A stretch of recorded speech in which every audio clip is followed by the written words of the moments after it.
Das Licht von Esmeralda, die Rückkehr der Hexenlehrling. Es war einmal ein Mädchen namens Esmeralda, das in einem kleinen Dorf namens Lichtental lebte. Mit ihren langen, goldenen Haaren und strahlend grünen Augen verzauberte sie alle. Doch obwohl sie äußerlich wunderschön war, fühlte Esmeralda sich immer anders als die anderen. Als sie 16 wurde, entdeckte sie den Grund dafür: sie war eine Hexe. Ihre Großmutter, eine weise alte Frau, verriet ihr das Geheimnis ihrer Abstammung und schickte sie zu einer alten Schule für Magie in den Bergen. Dort verbrachte Esmeralda viele Jahre und lernte die Kunst der Zauberei. Nach einigen Jahren in der Schule kehrte Esmeralda, nun eine erfahrene Hexenlehrling, nach Lichtental zurück. Aber sie war besorgt. In ihrem Dorf galten Hexen als schlechtes Omen. Wie würde ihre Gemeinschaft auf ihre neu entdeckte Kraft reagieren? Bei ihrer Rückkehr erkannten viele Dorfbewohner sie nicht sofort, da ihre Haare jetzt noch leuchtender und ihre Augen noch grüner waren. Als sie sich jedoch vorstellte, gab es viele gemischte Reaktionen. Einige flüsterten und starrten, während andere sie freundlich begrüßten. Doch bald bot sich Esmeralda eine Gelegenheit, ihr Können zu zeigen. Das Dorf litt unter einer anhaltenden Dürre und die Ernte war in Gefahr. Esmeralda, erinnernd an einen Regenzauberspruch, den sie gelernt hatte, beschloss zu helfen. In der Dorfmitte stand sie, hob ihre Hände in den Himmel und murmelte Worte, die keiner verstand. Wolken sammelten sich und bald fing es an zu regnen. Die Erde, die seit Wochen trocken war, wurde nass und die Pflanzen erweckten zum Leben.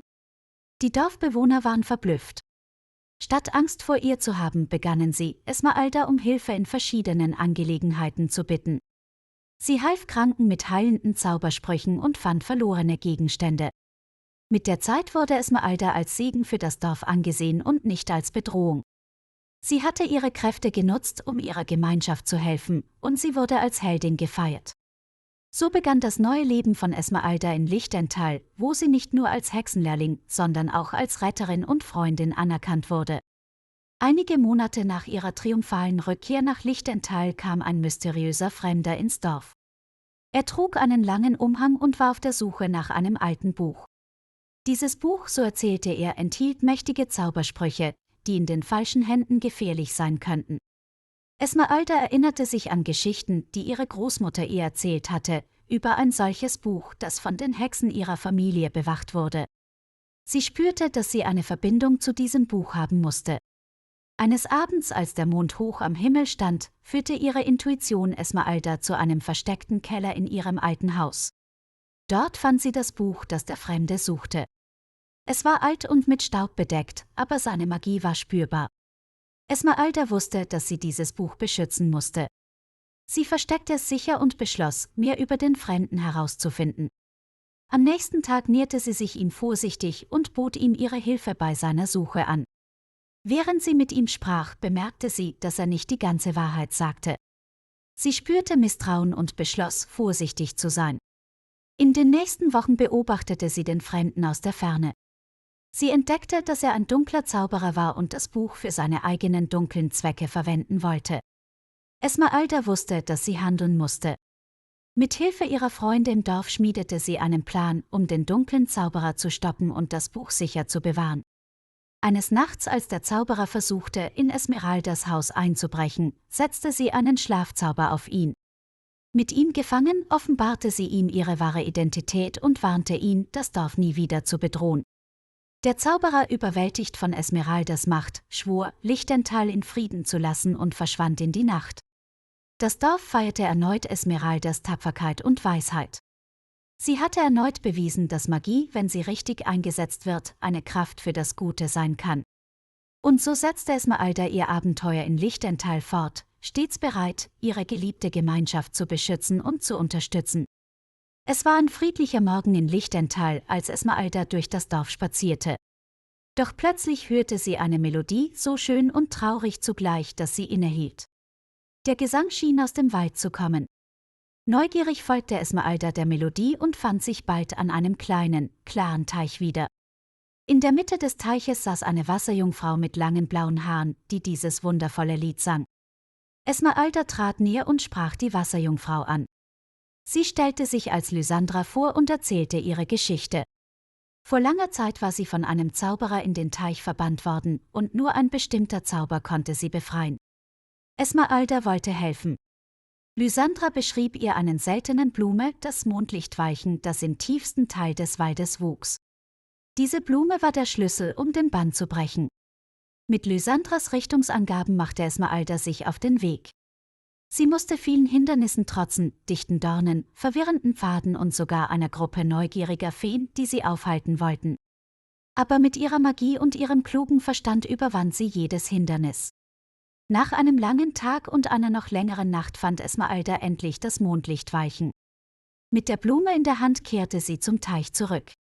Lysandra sang erneut ihre Melodie und Esmeralda nutzte die Macht des Mondlichtweichens, um einen Befreiungszauber zu weben. Licht umhüllte den Teich und als es verblasste, war Lysandra frei.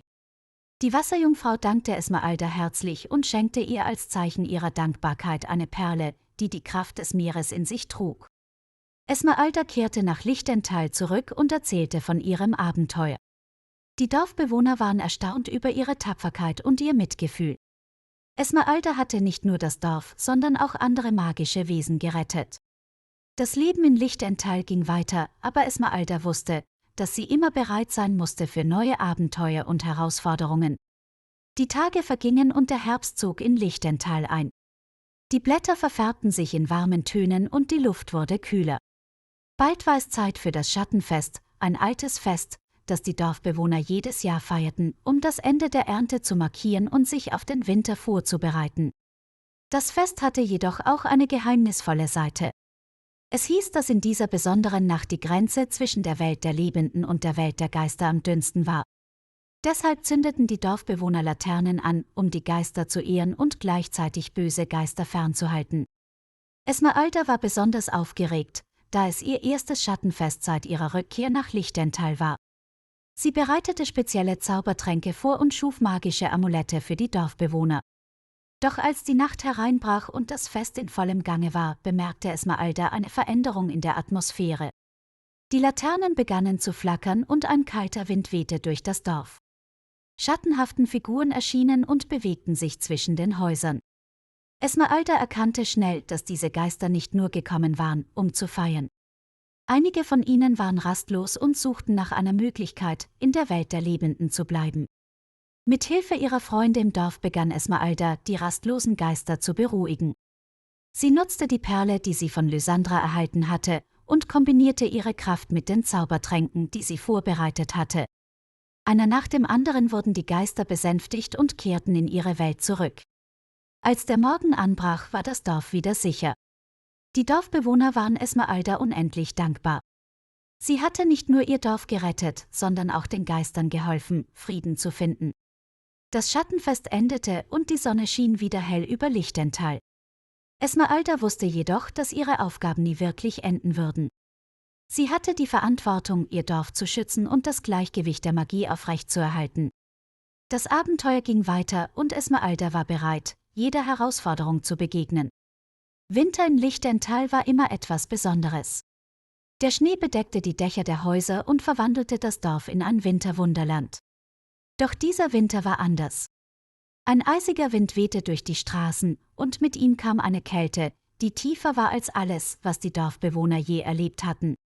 Ein Fremder war ins Dorf gekommen. Sein Name war Kalden und seine Haut war so bleich wie der Schnee. Er trug einen Umhang aus Eis und überall, wo er hinging, wurde alles gefroren. Esmeralda spürte, dass hinter Kaldens Ankunft mehr steckte. Sie suchte ihn auf und bat ihn, seine Geschichte zu erzählen. Kalden war einst ein mächtiger Magier gewesen, doch durch ein misslungenes Experiment hatte er sein Herz eingefroren. Seitdem suchte er nach einer Möglichkeit, es wieder aufzutauen und seine Menschlichkeit zurückzugewinnen. Esmeralda wollte helfen. Sie erinnerte sich an einen alten Zauber, den ihre Großmutter ihr beigebracht hatte, um gefrorene Herzen zu heilen. Doch dieser Zauber benötigte eine seltene Zutat, das Feuer einer Drachenflamme. Mit Kalden an ihrer Seite machte sich Esmeralda auf die Suche nach einem Drachen. Ihre Reise führte sie zu den höchsten Bergen, wo Drachen in Höhlen wohnten. Nach vielen Tagen fanden sie endlich einen Drachen, der bereit war, ihnen zu helfen. Mit der Flamme in der Hand kehrten sie nach Lichtental zurück. Esmeralda bereitete den Zauber vor und nutzte die Drachenflamme, um Kaldens Herz wieder aufzutauen. Als der Zauber vorbei war, war Kalden nicht mehr der eisige Fremde, der er einmal war. Er war wieder ein Mensch mit einem schlagenden Herzen. Dankbar für Esmeraldas Hilfe, versprach er, das Dorf zu beschützen und seine Magie nur für das Gute zu nutzen. Lichtental war wieder sicher und der Winter ging weiter. Die Dorfbewohner feierten Esmeraldas Erfolg und dankten ihr für alles, was sie für sie getan hatte. Esmeralda wusste jedoch, dass ihre Abenteuer noch nicht vorbei waren. Mit jedem Tag kamen neue Herausforderungen und sie war bereit, sie mit Mut und Magie zu meistern. Lichtental war wieder friedlich und die Tage verstrichen ruhig. Doch eines Nachts, als Esmeralda tief schlief, wurde sie von einem seltsamen Traum heimgesucht. Sie befand sich in einem unendlichen Raum, wo Schatten und Farben tanzten. In der Mitte des Raums sah sie eine Gestalt, die sie in einen Tanz einlud. Als Esmeralda am nächsten Morgen aufwachte, konnte sie den Traum nicht abschütteln. Er fühlte sich zu real an, zu bedeutsam. Und sie bemerkte bald, dass sie nicht die Einzige war, die solch einen Traum hatte. Die Dorfbewohner sprachen von einem Traumtänzer, der sie in ihren Träumen besuchte. Einige von ihnen berichteten von wunderschönen Träumen, während andere von Albträumen geplagt wurden. Es war klar, dass der Traumtänzer eine kraftvolle magische Präsenz hatte, und Esmeralda war entschlossen, mehr darüber herauszufinden. Durch ihre Nachforschungen erfuhr sie von einem alten Relikt, dem Spiegel der Träume, der die Macht hatte, in die Traumwelt einzutreten. Esmeralda beschloss, den Spiegel zu suchen und den Traumtänzer zu konfrontieren. Mit dem Spiegel in der Hand trat sie in die Traumwelt ein und fand sich bald in demselben endlosen Raum wieder, den sie in ihrem Traum gesehen hatte. Der Traumtänzer erschien und enthüllte sich als ein Wesen, das weder ganz real noch ganz Traum war. Er war einst ein Zauberer gewesen, der in der Traumwelt gefangen war und nun die Träume der Menschen beeinflusste, um sich selbst zu stärken. Esmeralda erkannte, dass der Traumtänzer nicht böswillig war, sondern nur nach einer Möglichkeit suchte, aus der Traumwelt zu entkommen. Sie bot ihm ihre Hilfe an und zusammen fanden sie einen Weg, seine Energie mit der realen Welt zu verbinden und ihn zu befreien. Zurück in Lichtental dankte der Traumtänzer, nun wieder ein normaler Zauberer, Esmeralda für ihre Hilfe. Er versprach, seine magischen Fähigkeiten nur für das Gute zu nutzen und das Dorf zu unterstützen. Esmeralda hatte wieder einmal gezeigt, dass Verständnis und Zusammenarbeit oft mächtiger sind als Konfrontation und Kampf. Das Dorf feierte sie als Heldin und sie wusste, dass sie immer bereit sein musste, um Lichtental zu beschützen und das Gleichgewicht der Magie zu bewahren. Die Tage in Lichtental wurden länger und der Frühling zeigte seine ersten Anzeichen. Vögel zwitscherten und Blumen blühten. Doch etwas war anders. Ein dichter, geheimnisvoller Nebel umhüllte den Wald am Rande des Dorfes. Die Bäume schienen zu flüstern und diejenigen, die sich ihnen näherten, hörten Stimmen, die sie ins Innere des Waldes lockten. Einige mutige Dorfbewohner versuchten, den Wald zu betreten, aber keiner von ihnen kehrte zurück. Panik breitete sich im Dorf aus. Die Dorfältesten wandten sich an Esmeralda um Hilfe. Mit Vorsicht betrat Esmeralda den Wald, ihre Sinne geschärft. Der Nebel war dicht und die Flüstern der Bäume fast hypnotisch. Doch Esmeralda spürte eine Magie, die sie noch nie zuvor gefühlt hatte. In der Mitte des Waldes entdeckte sie einen alten, verwitterten Stein, der von Ranken umschlungen war. Dieser Stein pulsierte mit Energie und schien die Quelle des Flüsterns zu sein. Als sie näher kam, wurde das Flüstern lauter und formte Worte. »Befreie mich!« Es war der Geist eines alten Naturmagiers, der vor Jahrhunderten in diesen Stein gebannt wurde und jetzt die Dorfbewohner in den Wald lockte, in der Hoffnung, befreit zu werden. Esmeralda mit ihrem Wissen und ihrer Magie begann den Bann zu lösen. Sie nutzte die Elemente Wasser aus dem nahegelegenen Fluss, Feuer aus ihrem magischen Stab, Luft, die sie durch einen Zauber heraufbeschwor, und Erde von der Grundlage des Waldes. Mit jedem Element, das sie einband, schrumpfte der Nebel und das Flüstern wurde schwächer. Schließlich, mit einem hellen Lichtblitz, wurde der Bann gebrochen und der Geist des Naturmagiers befreit. Dankbar für seine Befreiung versprach der Magier, den Wald zu beschützen und in Harmonie mit den Dorfbewohnern zu leben. Diejenigen, die verloren gegangen waren, wurden sicher aus dem Wald geführt. Esmeralda wurde erneut als Heldin gefeiert.